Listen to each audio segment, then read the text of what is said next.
We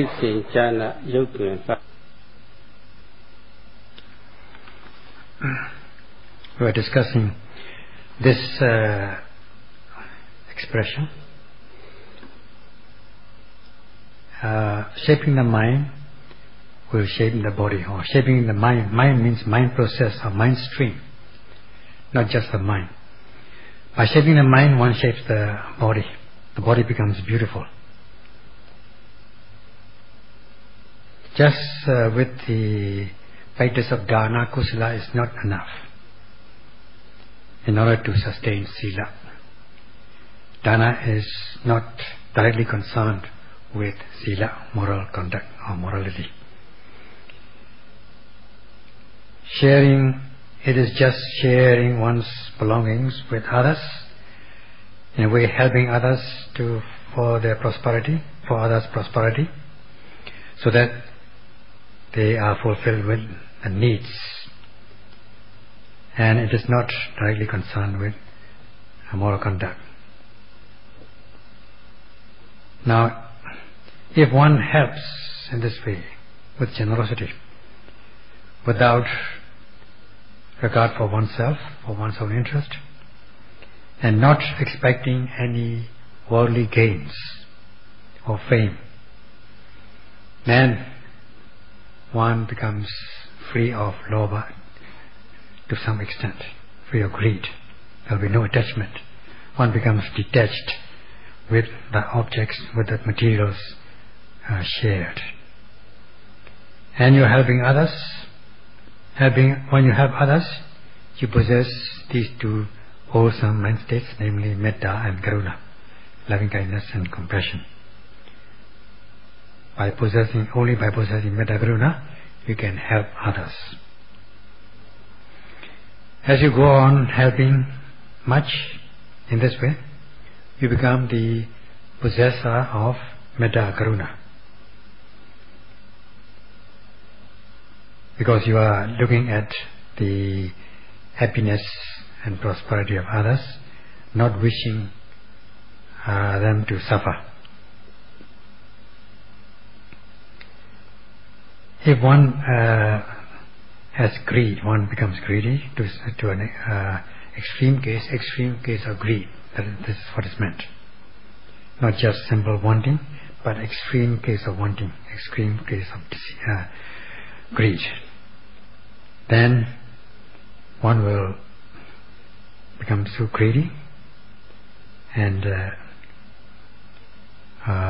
will not be able to have good mind, good mentality, because one is greedy.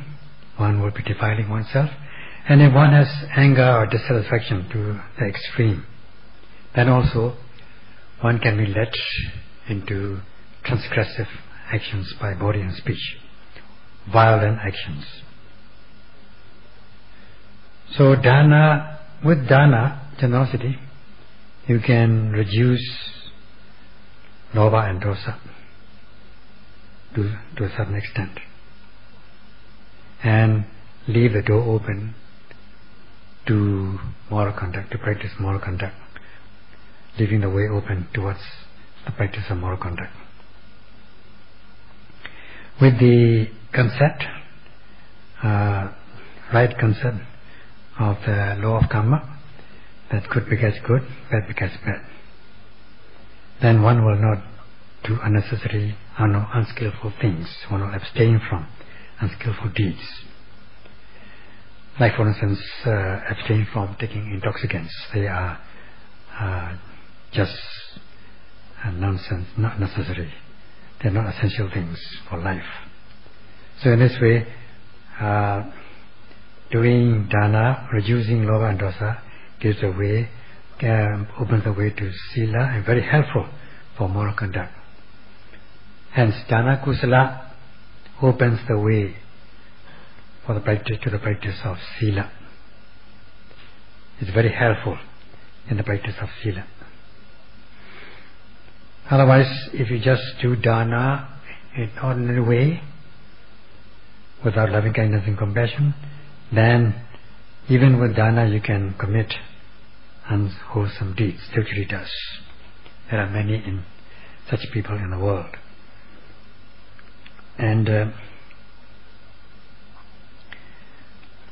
when you are doing dana, this becomes you are free from dukkha, and you are able to sustain the sila kusala eventually, so that you will not be committing or you may not be conducting your physical verbal behaviors in the wrong way.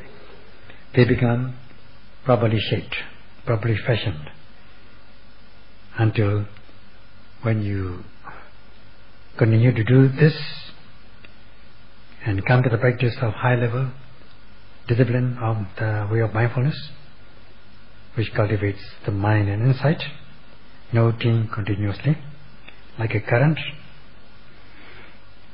then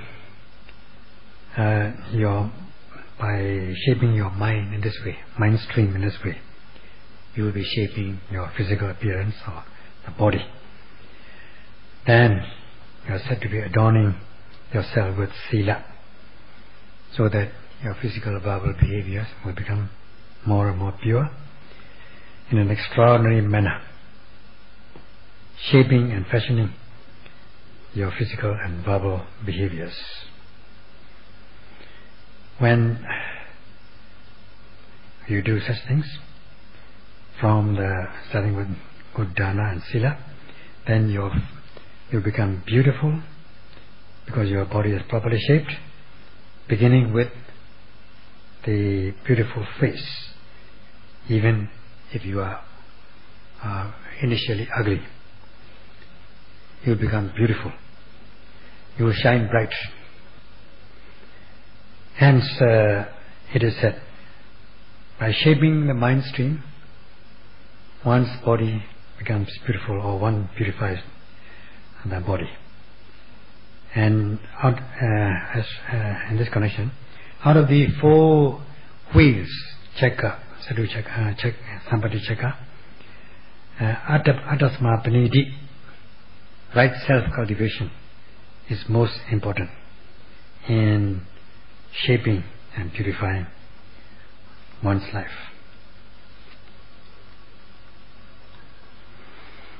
In order to develop this Sampatti, this wheel of success or accomplishment, in order to come to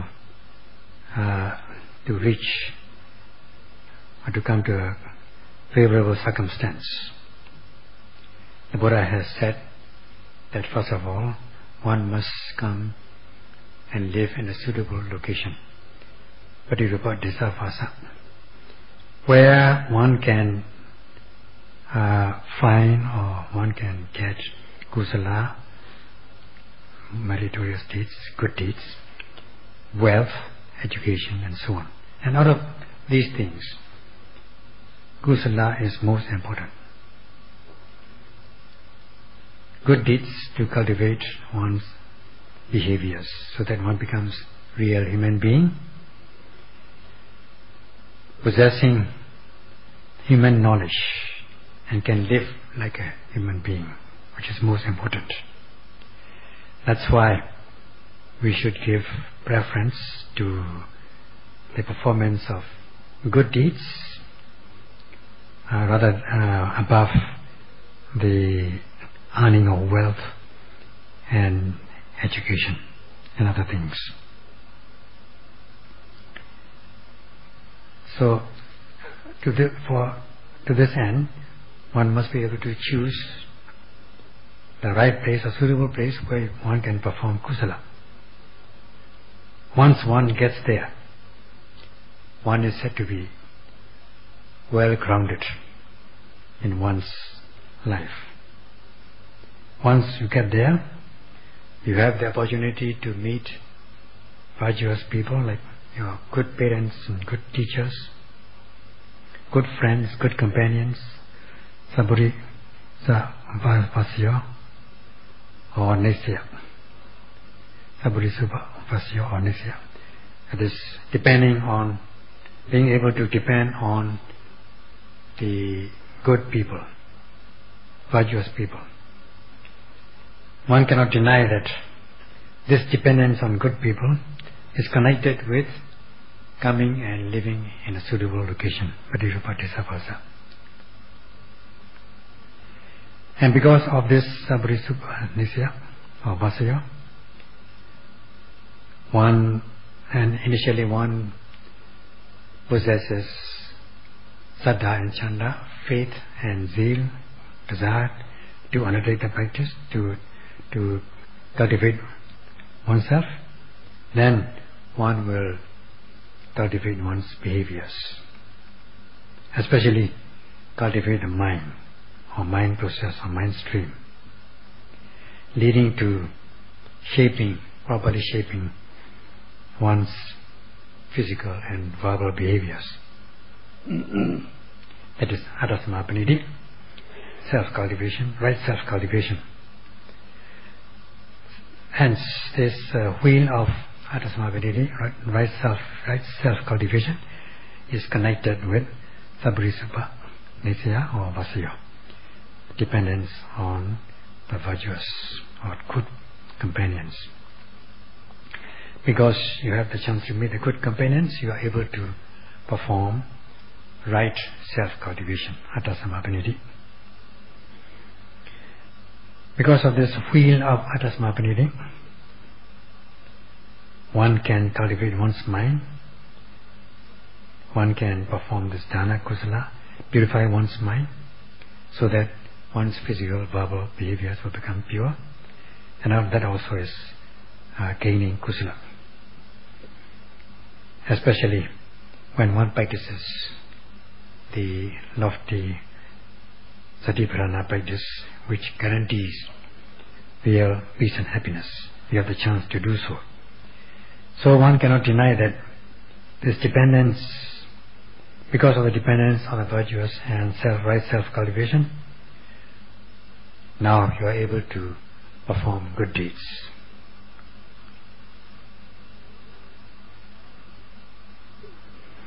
Because of this Atasamapaniti Sampatti, the success, accomplishment of Atasamapaniti, right self-cultivation, you are able to perform all sorts of, a variety of kusala in this very life. And if you look at it from your future existence, you will come to realize that the present Atasamapaniti, which cultivates one's mind, becomes Upekkara Punyata. That is, having done good deeds in the past, this will become the past for the future. And because you have done Parami Kusala, this is perfected Kusala. In this way, the four wheels of success rotate in order to realize real good, real peace and happiness. Like when you practice the Satipatthana Bhavana, gradually you are uplifting yourself, turning round and round. That's why it is said, it is called in Pali, Cakka, meaning wheel, in order to reach the right circumstance.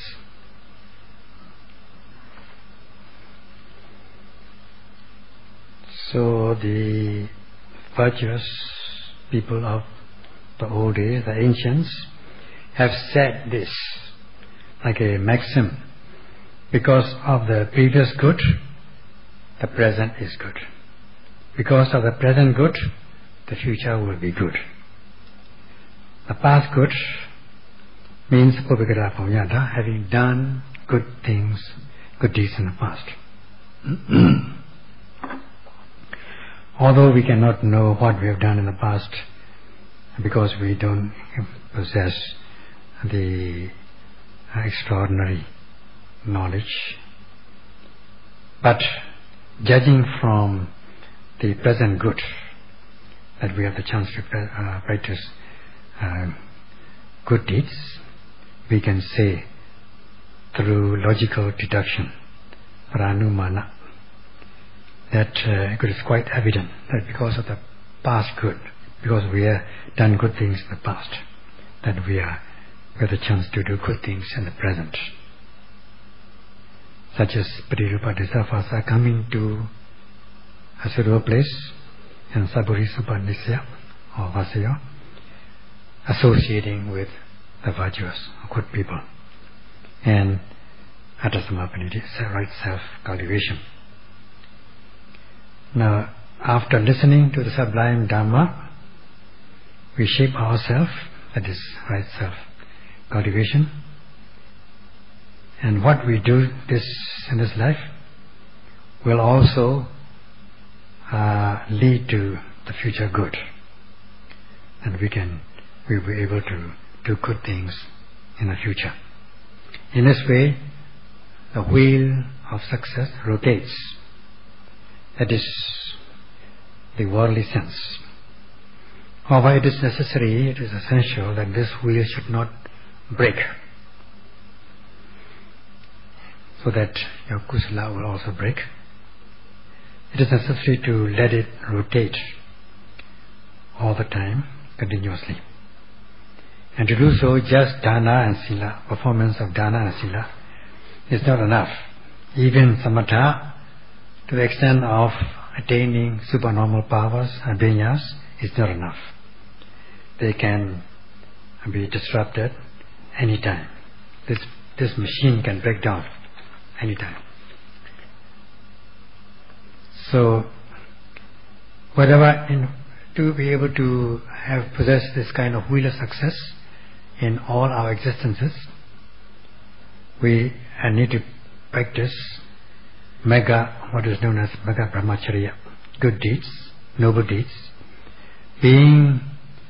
wearing the cloak of the sila samadhi panya, practicing satipatthana.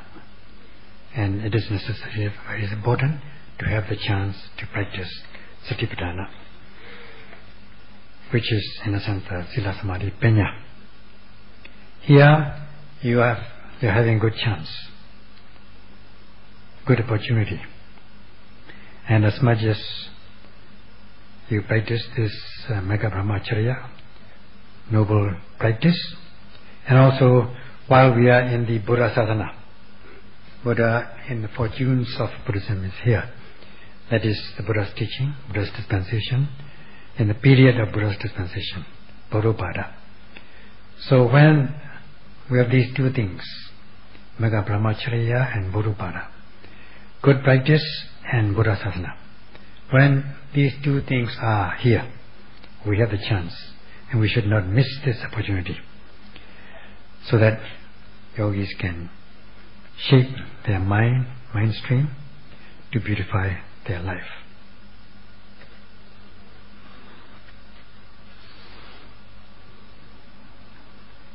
These four sampattis, four wheels of success, or Cakkas, a condition. This is dependence. It serves as a very great dependence,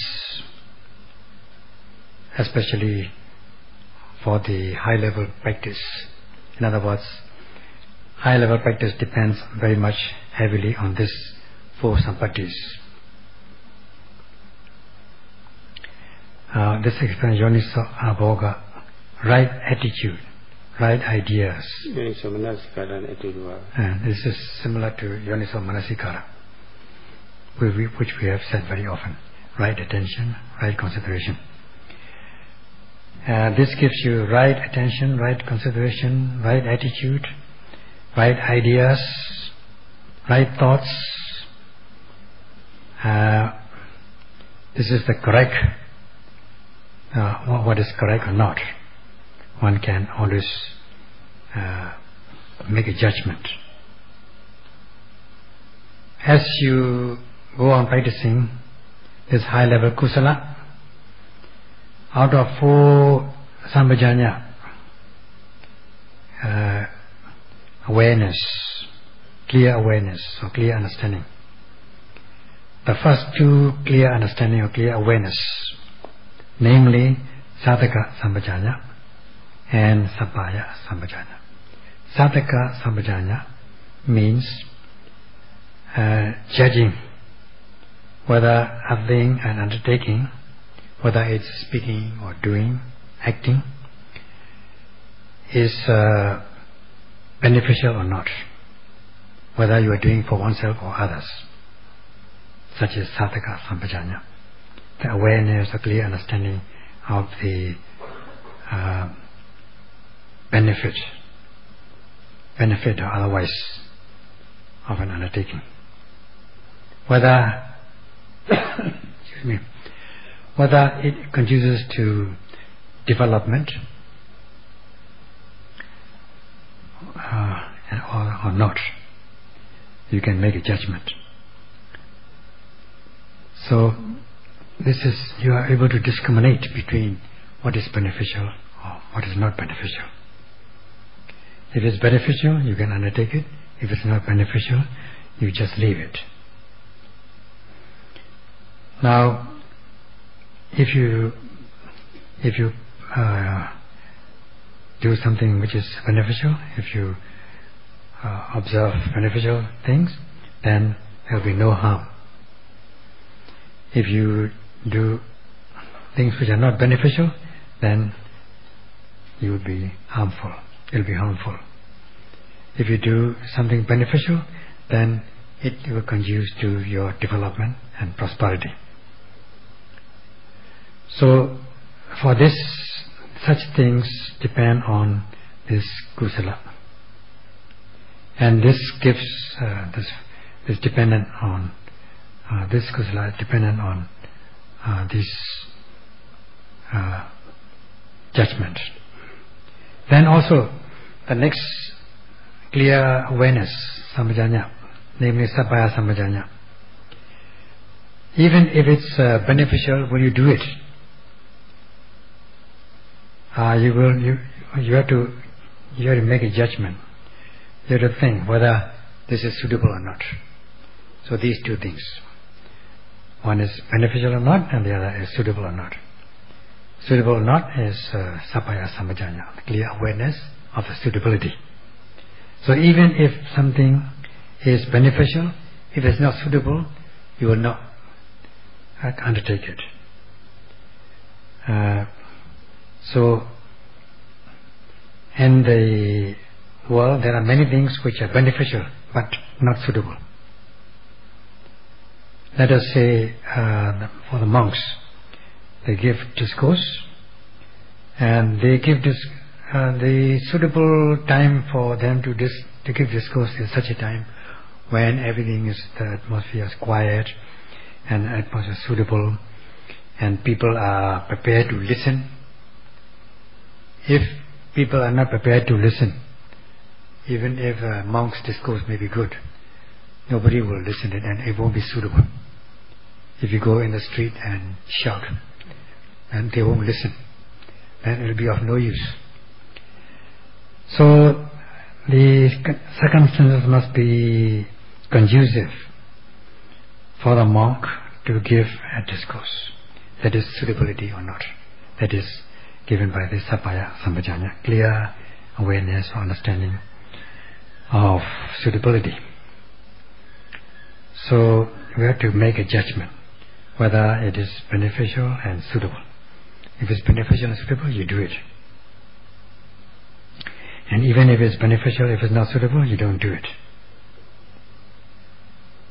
So these are the two clear awareness or understanding.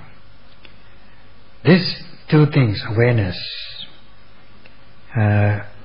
you don't have to think about these things for a long time. They just come up at a very short moment, in an instant.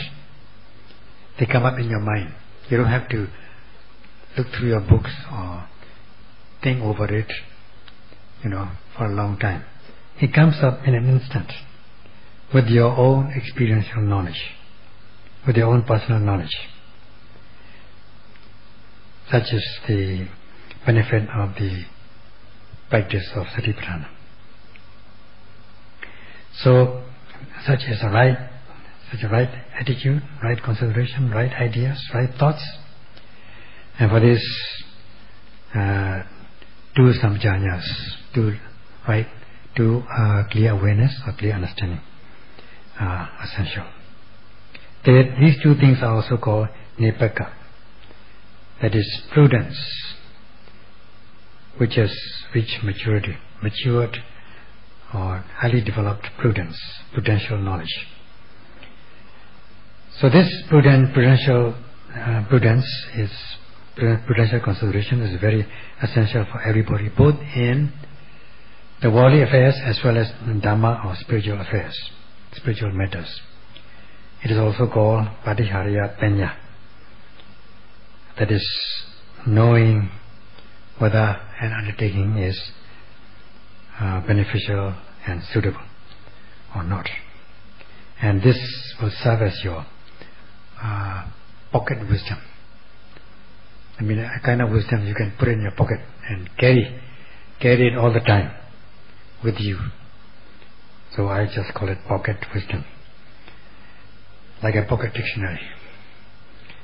So if one possesses such wisdom or knowledge, then whether you do mundane worldly affairs or Dhamma affairs, you are bound to realize benefit. They are very beneficial for both these matters.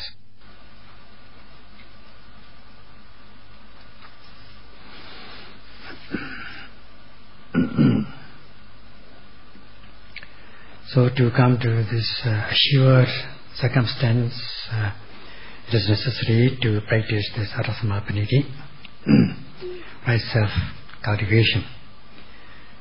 It is obvious that out of these four wheels, the wheel of self-cultivation, Arasamappaniti, is most crucial. And excuse me, we have to be careful not to break down this machine. So far we have talked about things we have discussed is concerned with what is known as Pichima Bhavika individuals. For them it is quite sure. For them it is dead sure. Pichima Bhavika means the Arhats, whose present life, this very life, is the last for them, and there's no more becoming. As for ordinary persons, we are not assured as yet. We are not sure about whether we have sufficient the sufficiency of success.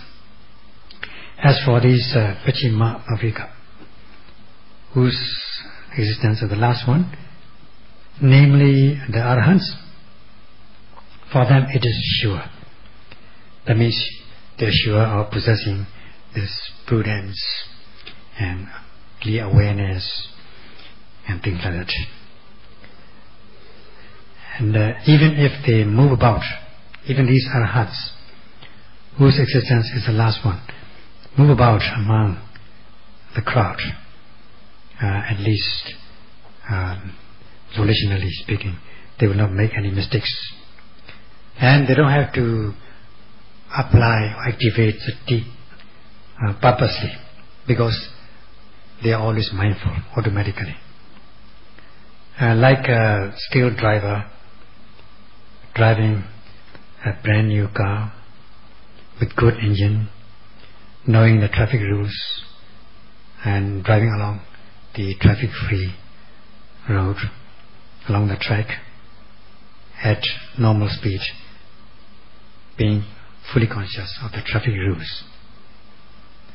So Arhants also will be able to behave like this. They won't do any mistakes, and one will not make mistake.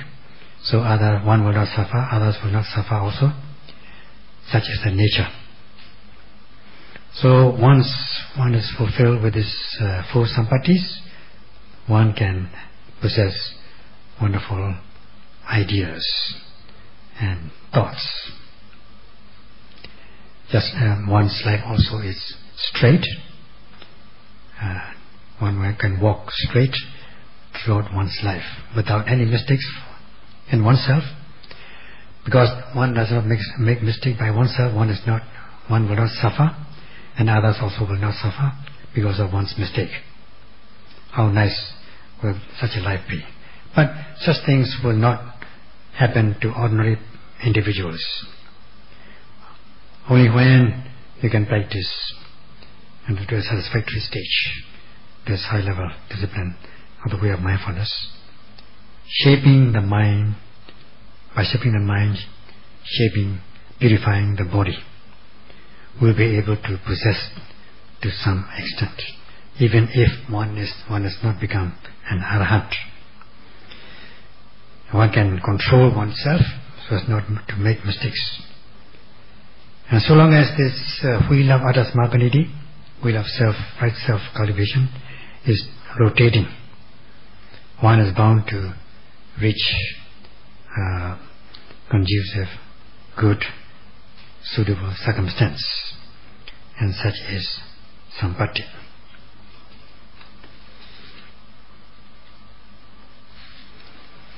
Unless one attains the path consciousness, at least the first path, one's Adasmapanidhi, the wheel of self-cultivation, right self-cultivation, can break down.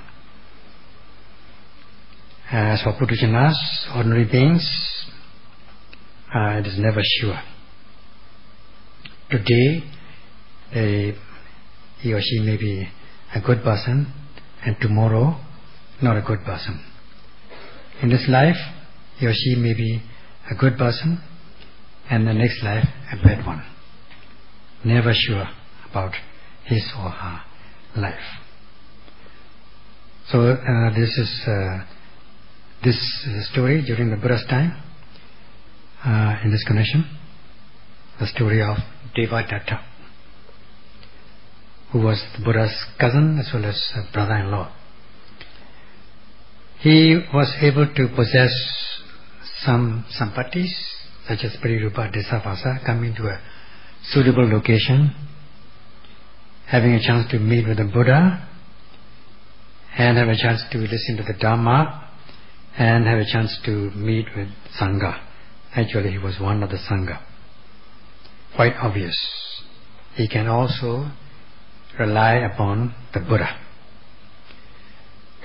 So, but with the practice, he was able to attain mundane or worldly absorptions, jhanas, to the extent of supernormal powers, apiññas. So we can say that he had done good things in the past. For the past good, he was good in the present. However, since he had not done this practice, cultivate his mind with the Satipatthana, Adasmapanidhi, the wheel of Adasmapanidhi has broken down in him. So much so that he wanted to become a Buddha by assassinating the Buddha, and all these wrong views, wrong concepts, wrong ideas arose in him because he was not able to shape his mind with the Satipatthana. There was no Adasmapanidhi. He was not even a Riya, a noble one. He was just a Putujana, ordinary being. So, as an ordinary being, there is tendency of going the wrong way. His Adasmapanidhi wheel had broken down. So there was no right attitude, right attention, right consideration, no right ideas, wrong ideas, wrong attitudes, wrong thoughts, wrong views, only wishing to become Buddha by assassinating the Buddha.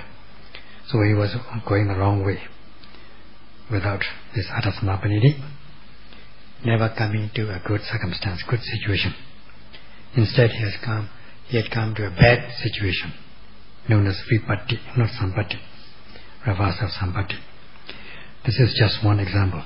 The root cause lies in the lack of Sampatti, shaping one's mind, purifying one's body.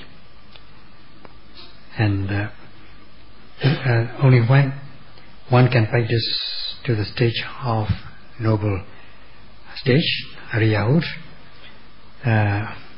one is not sure of going the right way. As Purujana, as a life of Purujana, it is quite dangerous. Today, he or she may be a good person, tomorrow not. This life, he or she may be a good one, tomorrow not. So, unless one is Arya, one will not possess this Sampatti instead of Vipatti, a wrong accomplishment, not success, failure. So, Sampatti is quite sure that Sampatti sends us to a suitable condition.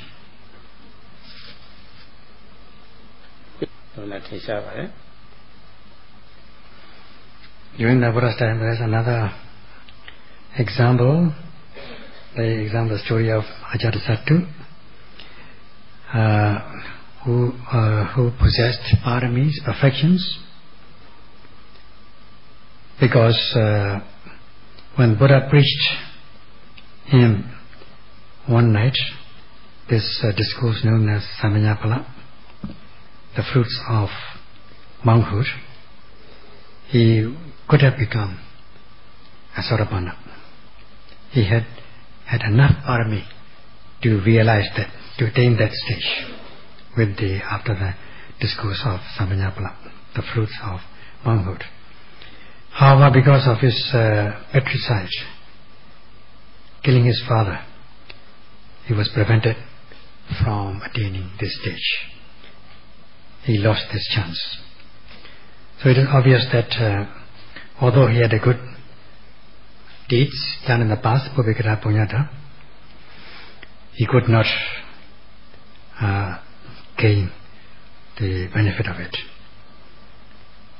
And also, presently, at that time, he was able to rely on his virtuous father, King Bimbisara.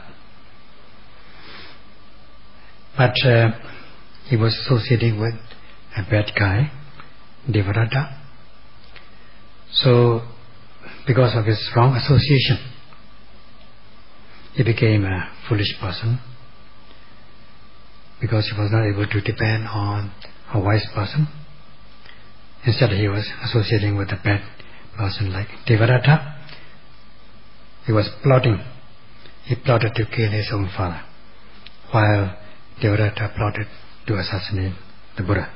So the plot was Devarata would make himself the Buddha, and Ajatasattu will become king, will make himself a king. So they will enjoy life together. One is the Buddha, another is king. Good pair. But thing does not happen like this. There's much lobha, much greed. He wanted to become king. Because he had killed his father, he was foolish enough, having this lobha dosa, not seeing the flaws of these unwholesome things, not possessing this Sampatti, he suffered great loss. And of course he became king, as he expected, as he expected. But due to this great, serious, wrong karma, he suffered great loss. Therefore, it is quite obvious that Sampatti, right self-cultivation, is crucial.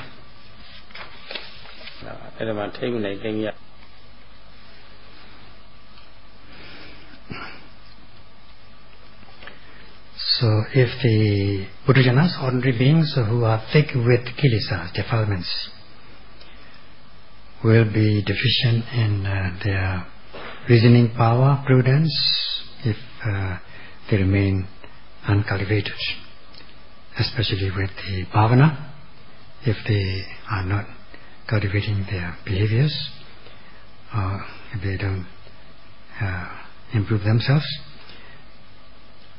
if they remain like this, then they will be very easily reactive or responsive to objects which they come across, whether their objects are pleasant or unpleasant, desirable or undesirable. There will be gladness or sadness about good or bad things, and they will not be able to balance themselves when confronted with the worldly conditions, loka dhamma, because they cannot control themselves. They cannot calm their emotions down when it comes to such objects, sensuous objects, and cannot withstand the worldly conditions as they arise.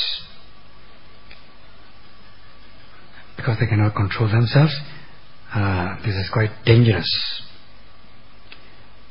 For those who have not cultivated themselves, for those Buddhajanas, ordinary beings, they are very responsive, reactive, emotional, such as becoming greedy and angry and not being able to balance themselves. It's quite sure. In this connection, a certain Brahman came to the Buddha and asked this question. Said, Gautama, after you have attained Paṇḍitā, that means after your death, what are the reasons for the decadence or otherwise of the Saddhamma, sublime Dhamma, or human culture? And Buddha answered, unless one can practice Satipatthana to a satisfactory stage, then his or her Saddhamma or human culture will decline. And the corollary is true. If one is able to practice to a satisfactory stage, then his or her Saddhamma will not decline.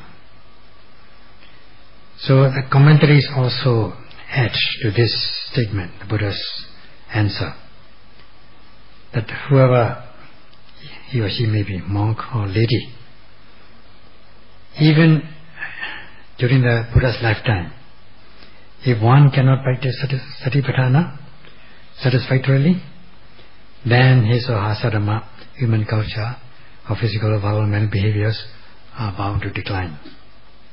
Like Devadatta and so on.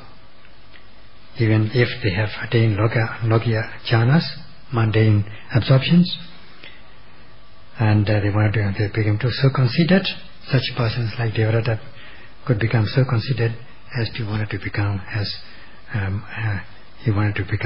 a Buddha.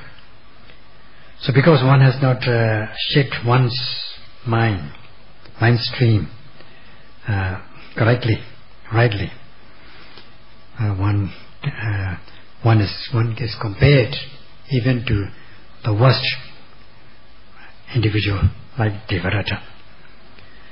So only with the practice of Satipatthana to satisfactorily, will his or her sadhana or Saddhamma or human culture will endure for a long time.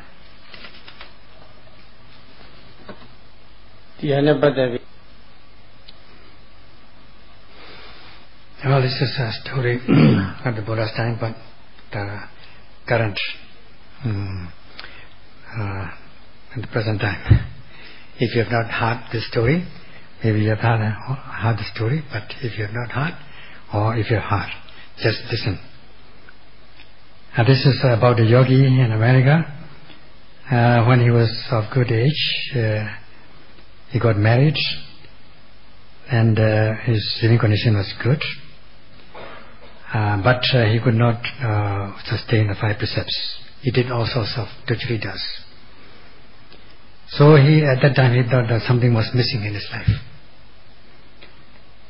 At that time his wife, bad wife,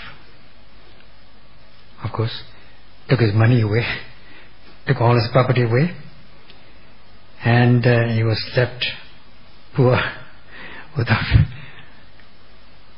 a dollar. looks like he took up drinking, just like any other man or woman, in order to console himself or herself. But when you are drunk, it is maybe all right.